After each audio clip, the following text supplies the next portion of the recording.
Hey, hello and welcome. Today I'm going to be teaching you how to handle state management in React apps with Redux Toolkit. So if you're looking for a way to create a global state for your React app because you're tired of prop drilling, that's passing data from component to component to component via props, or you've used Redux before and you're looking for a much simpler way to handle global state management, then you're in the right place. Redux Toolkit is the best solution I've found so far for state management in React apps. It's simple, it's open your needed. That means that it has its own defaults for store setup, and this takes a lot of work out of our hands. It's powerful and it lets you focus on the core logic of your application. Now, simple is relative. If you've worked with Redux, then you'll find Redux Toolkit much simpler. But if you've not used a global state management tool like Redux, then you might find this a little bit more complex than the normal React use state or set state, a method of handling component state management. But that's why I'm here. And as usual, I've simplified the whole process of learning this amazing tool called Redux Toolkit. Now, here's what we're going to be building. We're going to be building this. Don't worry, not from scratch.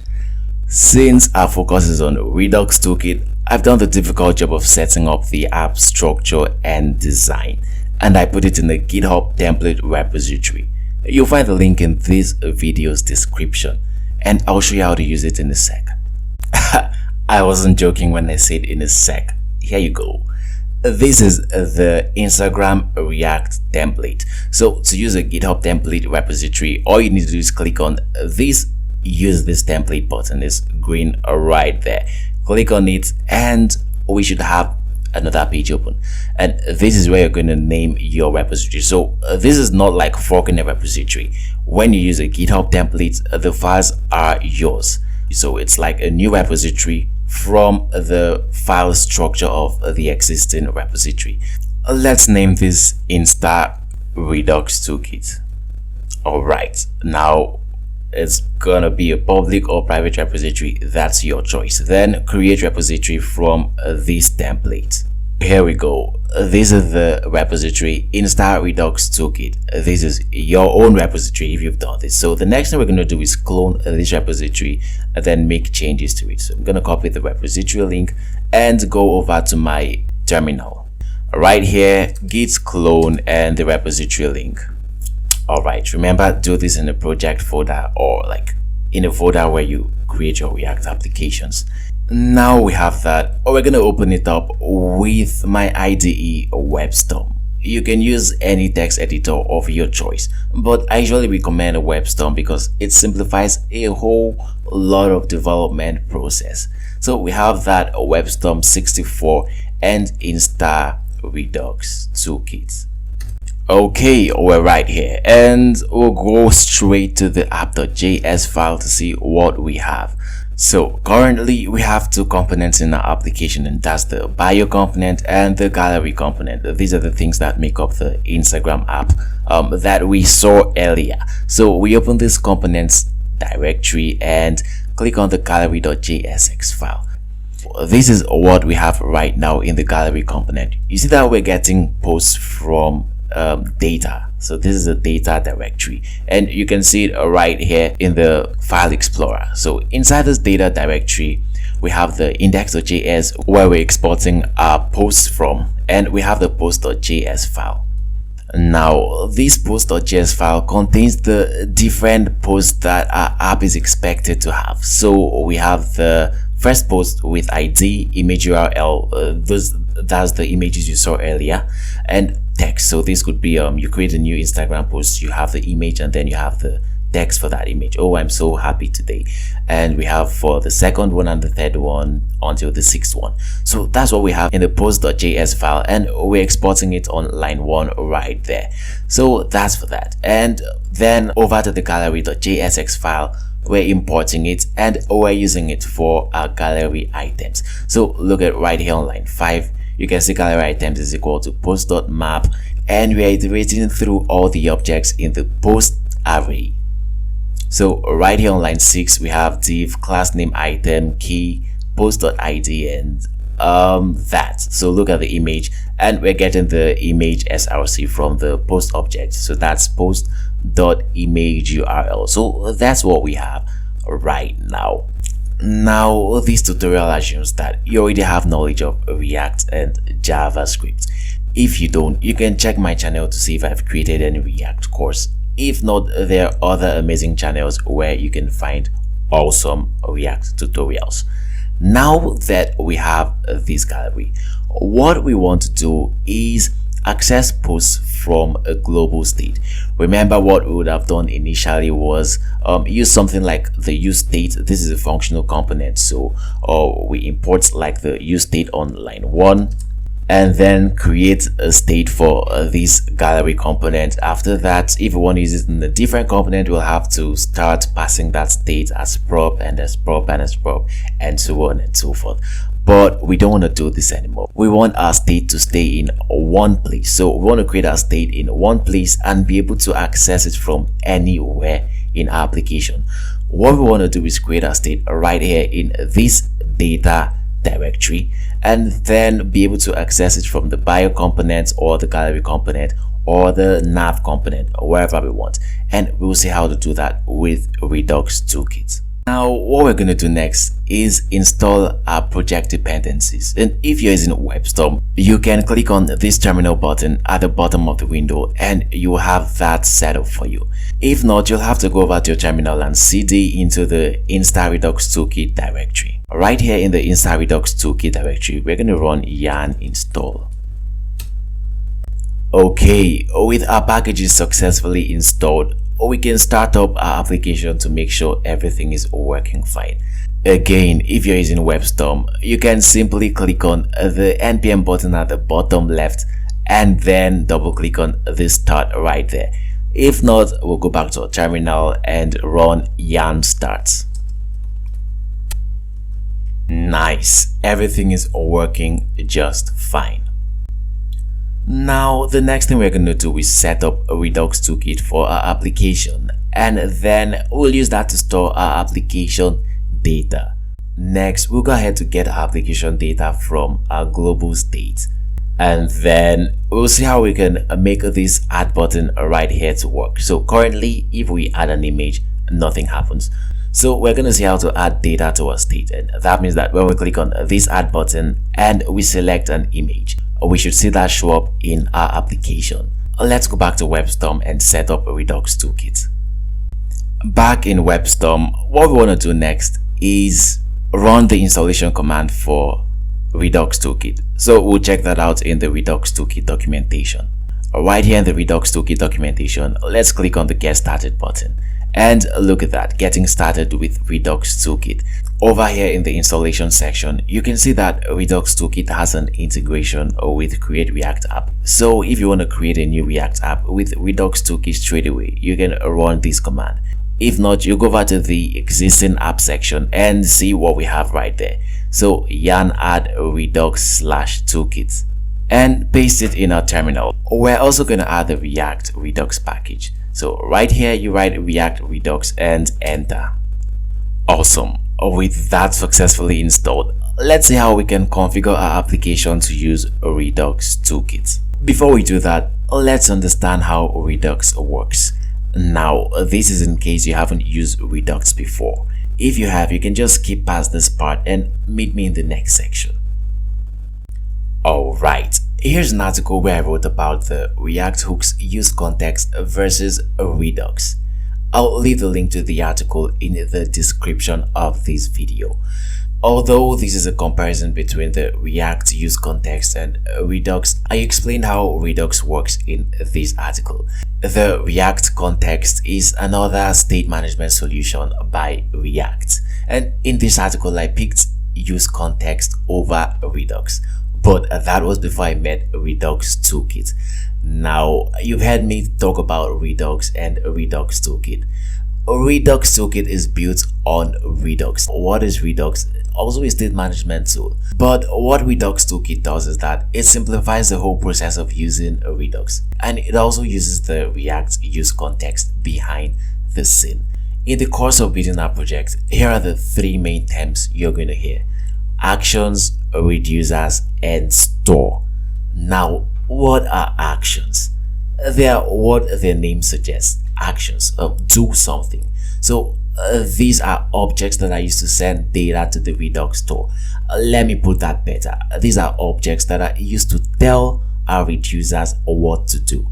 They typically have two properties: a type property for describing what the action does, and the payload property that contains the information that should be changed in the app state. So you don't have to worry yourself too much about the code right now. Just try to understand the terms.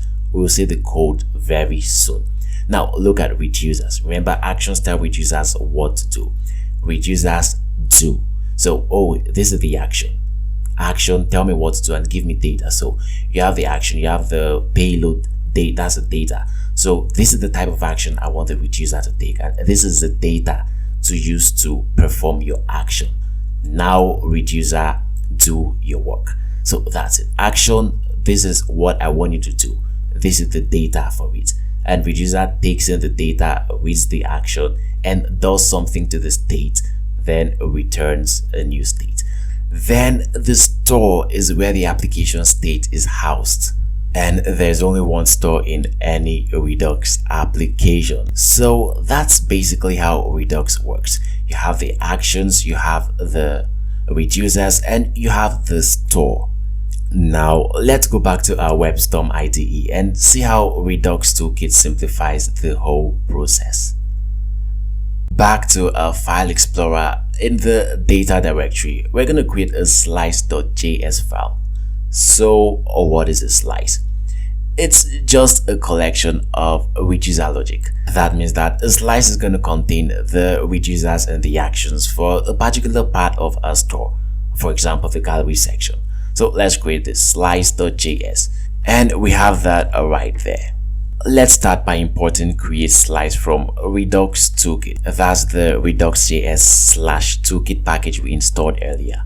Next, we import the post collection in the post.js file. So import right there, and we have posts. Okay, we have that. Remember, we want to put the data in the post.js file in our state. So let's create a gallery slice. Gallery and slice. And this is equal to create slice. Now the create slice method expects an object's argument, and we'll see what that contains in a second. First, we're going to start with the name of our slice. So this is gallery, and we have gallery right here. Next, we'll set the initial state of our slice. So this should be posts. Now I'm making this an object because we might decide to have other things in our gallery state apart from posts. So in that case, we'll have to add a comma here and then something else, and we have that data right there. So that's for that. Now that's initial state as posts. The next thing we're going to do is add the reducer. So these are the different options that the create slice object argument expects. So you have name for the slice initial state, and then the reducer, which is an object. So reducers, which means that there can be more than one reducer. So let's see how to create a reducer. Right now, we want to create an add post reducer. So remember, we want to be able to add posts to our gallery state. So we're right here on line 8 where we have the add posts key. Let's give it a function value. Now, right inside the function parameters, we'll start with state. So this is the state of our application, and then action. That's what we have there right now, state and action. You can see how WebStorm is helping me add the type of this state. So draft state, and for action, payload action. You don't need to write this. This is just one of the many advantages of WebStorm. Now remember, the action contains a payload object, and that object is what we're going to add to the state. Remember that the initial state is post, right? And this post state is what we want to modify. So we'll come over to line 9 and write state.posts. So that's the post state, and this is equal to action.payload. So action.payload, this is the new data we want to add to the post state. So the post part of our gallery right there, state.post is equal to action.payload, comma, and then we spread the state.post. This is what we have. You know there's already data in the post key. That's what we have on line 2 where we imported post, and on line 6. Line 6 is the same thing as this, post and post. So this is the post. Right now, that is what we have in state.posts. So what we're doing is we're taking the action.payload, that's a new object we're adding to the post, and we're appending it to the current data in our state.post key. That's why we have the spread operator right there. If this is confusing, I'll advise you to pause this video and read up on using the spread operator in JavaScript. Now we have a gallery slice, and we have one with user. We can decide to add more than one with user, so we can have for remove post, and you know what to do. You have your state and you have your payload from action. What are you going to do next? You do that right there in the remove post with user. Now let's see how to use our gallery slice. Alright, first thing we're going to do is destructure the actions and the reducer from the gallery slice. And to do that, we come over to line 14 and write const actions reducer equal to gallery slice. You see that we are creating a gallery slice from the create slice method. Now this method is what returns the actions and the reducer right here from our configuration. So look at that, from line 5 to line 11. Now that we have that, let's do one tiny change. We're going to rename actions right here to gallery actions, just so that when we're importing and exporting, we're sure of what we're doing. So gallery actions, and for reducer, gallery reducer. Why we're doing this is because we can have more than one slice. So right now we have the gallery slice. We can decide to have a bio slice, or a homepage slice, or an authentication slice, and all that and all that. So it's good we name them. Now what we're going to do next is export the gallery actions and the gallery reducer. Alright, let's go ahead and put our gallery actions and gallery reducer to use. To do that, we'll go back to the data directory and create a new file named store.js. Right in the store.js file, we're going to import configure from the redux.js/toolkit package we installed earlier. And the next thing we're going to do is import the gallery reducer. So gallery reducer, and we have that right there. I like sticking with single quotes in my JavaScript files. So we have that single quote right there and right there on line 2. Nice. Let's go ahead and create a store variable. And this store variable is going to contain the configure store method, and inside our configure store method we have the reducer property. So right there, reducer, and value is going to be gallery and gallery reducer. So look at what we just did again. Store, configure store, and the configure store method expects an object argument, and inside this object argument we have the reducer. So for reducer, gallery is gallery reducer. If we have another reducer like the auth reducer, we can decide to name this auth and auth reducer. So same process, have multiple reducers and all that and all that. Now with our store created successfully, let's export it. So we have export store right there on line 10. Now the next thing we're going to do is go over to the index.js file and see how we can make our store accessible and available to all our applications components. Okay, right here in our src/index.js file, we're going to start by importing the provider component from the React Redux package we installed alongside the Redux Toolkit. So right here on line 3, import provider from React Redux. Now this provider component is how we're going to be able to make the Redux store available to all the components in our application.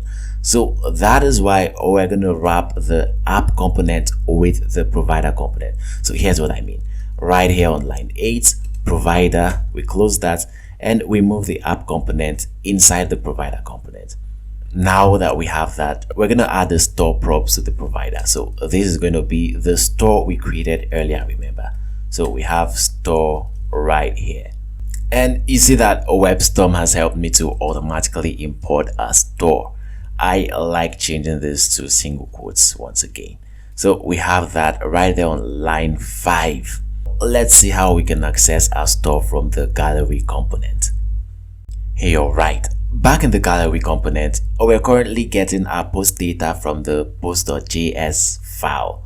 Let's see how we can access the post data from our Redux store instead. The first thing we're going to do is import the useDispatch and useSelector hooks from React Redux. Next, let's create a variable named gallery state. We want to use this to get our gallery state from the Redux store. Now, we're going to call the useSelector method, and inside of it, we have a function with parameter state, and this returns our application state. In this case, we need the gallery property from the state, so that's state.gallery. We're able to do this because we've already wrapped our app component in the provider. Look at it right there on line 9 in the index.js file. So we provided the store right here. Now we can access it in the gallery.jsx or any other component in our application. So line 6, we have the gallery state. Now to use this, we'll come over to line 8, and instead of post.map, which is from this post.js file in line 3, we're going to remove that and use the post property from the gallery state. So gallery state.post.map. Look at that. So now we have posts in the gallery state. We're going to save this and go back to our browser to see if our application still works fine. We reload and we still have our data, only that right now we're getting our data from the Redux store, and this data is accessible to any component in our application. So look at this right now. We have all the images, and all these images are from the Redux store. Amazing, amazing, amazing. Now here's what we did again. We have the useSelector, and we've used it to access the states. We're accessing the gallery state in this case. The same way we've accessed the gallery state in this gallery.js file is the same way we can access it in any file. So we can come over to the bio.jsx file and we'll do the same thing. We'll be able to access the gallery state from right here. Now let's see how we can update our state. In this case, we'll be using the gallery actions. Let's start by importing it. So on line 3, we import gallery actions. Gallery actions right there, and WebStorm is doing its thing again, helping us get data import. We have gallery actions from data/slice. The next thing we're going to do is see how we can use the gallery actions with the useDispatch hook. But before that, I'm going to install the getPhotoURL package, which we'll use to get photo URLs from our local computer. Now you wouldn't need to do this because I'm gonna add this step to our GitHub template repository. So just stay with me as I quickly add the add photo function.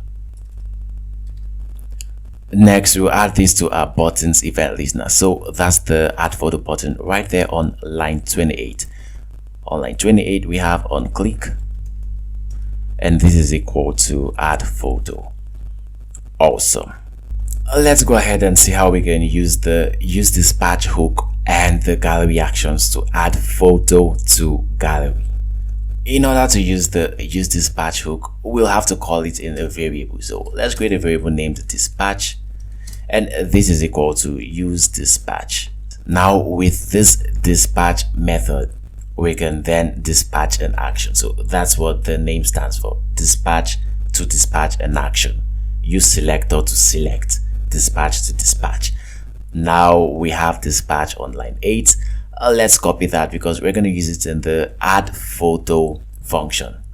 Using the dispatch method is straightforward since we already have the gallery action. So what we're going to do is call the dispatch method, and inside of it, gallery actions dot add post. Remember when we exported the gallery actions.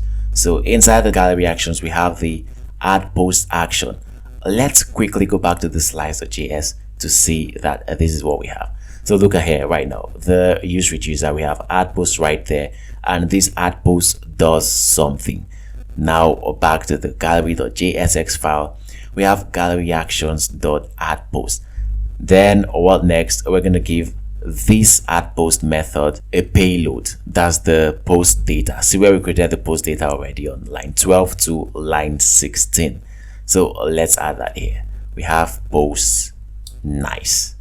We save this and go over to our browser to see if this works.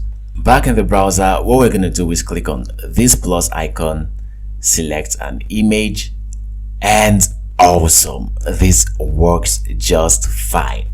This is amazing. We've done a whole lot today. Now let's wrap up. Alright, in this tutorial we've been able to successfully introduce and teach a Redux Toolkit, and we explained how Redux Toolkit works and then went on to explain how Redux itself works. We talked about actions, we talked about reducers, we talked about store, use dispatch, use selector, and all that. We saw how we were able to implement Redux Toolkit in our Instagram application and use a Redux store for our state. We also saw how we can add data to the state. For now, we've come to the end of this tutorial, but this does not have to be goodbye. Please subscribe to my channel on YouTube and follow me on GitHub. Remember, I've left the relevant links in the description of this video. See you